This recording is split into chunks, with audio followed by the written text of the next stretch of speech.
After weeks of betrayal and deceit, Alan Carr was crowned the winner. He was fabulous. They were all fabulous, weren't they? Let's have a wee look at that dramatic moment. What a moment that was. And actually, that emotion from Alan Carr, you can see, was absolutely genuine. You gave yourself a spoiler. You were zoomed to the end. Oh, yeah, I was like, I need to know what happens at the round table. What happens before is not my concern. I need to know what's happening at the end. And I loved it. I think you go, yay!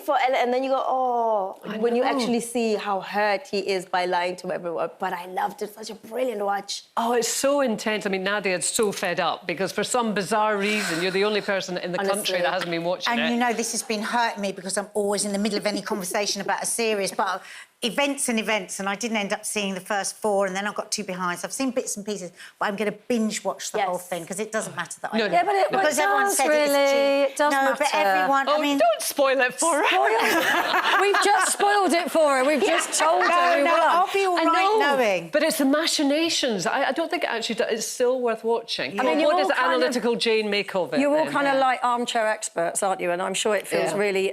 As when Jonathan Ross came on, he said, you know, when you're at home, it seems so much easier than when you're in it. But I still don't know how they didn't know Alan was a traitor. Yeah. I mean, this bubbling with laughter that I've seen a lot on little clips. Yeah. It's so good, isn't it? Because I think people just... Nobody would think you would do that. When he went, I'm a faith. But Nick Mohammed kept saying all the time, Alan is a traitor, Alan is a traitor, and then when it got to the end, but you didn't vote for him. It might have been that the others were so kind of clever with the theories and Alan didn't do that, that maybe when it came to it, they thought it can't be him. Maybe they underestimated him. I think he laughed everything off. He made everything a joke. But also in the beginning, he just...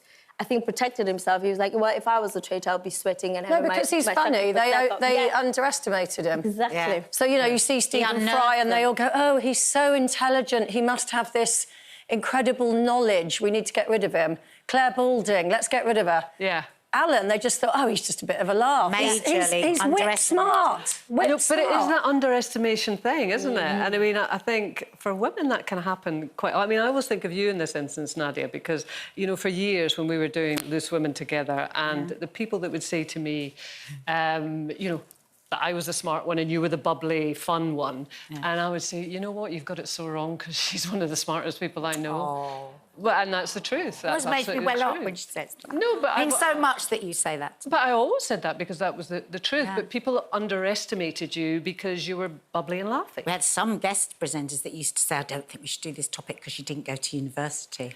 I remember who you are. Anyway, but actually, I think I underestimated myself. I think that was the thing. Well, and actually, give interviews all the time, telling everybody that you weren't very intelligent.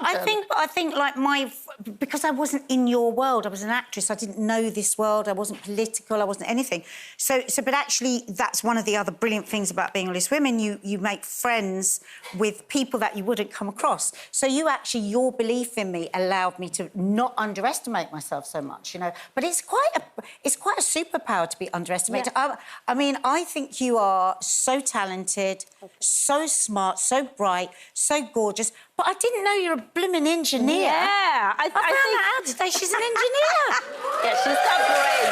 No, I think the engineering side of me is like the maths and science. And I grew up in South Africa. You know, South Africa's parents are like school. Same in the Arab world. Oh, he's an engineer. Here we have given birth to an engineer. It's everything. Whereas in Europe, what I found was that my talent could also be a career. And most people now know me as a dancer, and then when I say I'm an engineer, they're like, well, we don't care, but we still want you to dance a little bit. Can you just dance? Yeah, so it's always that surprising element. Yeah, I love it. So how do you feel about that, then? How do you work with that? Honestly, it puts fire up my... It just, I mean, I had it with Bill. It's Friday. Yeah. I had it with Bill, when I was partnered with Bill, and everyone was like, oh, well, he's the funny one, he's the old one, you'll have, like, a fun Ed Bowles moment. And I was like to Bill, we are not funny. We mean business. And so I used it as a motivation to do well, always. It's funny you saying it's a superpower, and I think... I don't know whether it's a woman thing. I mean, obviously, Alan has found that as well, but, you know, sometimes I think people overestimate me. You know, like they see me as more of a threat than I actually am. Welcome to the world of strong women. Yeah. Well, Don't be that. it's a dangerous place to be, isn't it? But I think where people underestimate you, and I've known you for a very long time, and I've seen you in all kinds of situations, is I love it when people think you're just serious. Yeah. Because she's so naughty and chic. I'll never forget that big meeting where you suddenly licked a spoon and stuck it on the end of your nose. and it was a very important, but she just sometimes just impulsively is silly. Well, I think red wine had something to do with that. But you're kind of similar in that, Jane, aren't you? Yeah, I mean, well, I feel a bit spoilt because I grew up in the world of newspapers and it was very male-dominated when I joined, so it could have been a very intimidating place, but I was never underestimated. In newspapers, if you can do the job, they don't care whether you're male or female, you know, you get respect for it. And I did very well in newspapers. Where I find it's harder as a woman is in the world of television. Because I guess it's a lot about what you look like. I don't know, yeah. but... Yeah. But you're gorgeous too. You've got it all, stunning. Jane. Yeah. You've got it all. Love. Yeah. Love.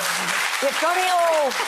Oh, yeah, not anymore. Oh, dear. You've got all gracefully. You don't need those. You don't need those. When we started Loose Women, her set were better than yours, I have to tell you. And we're not even bringing yours into it. No, I'd take the whole table.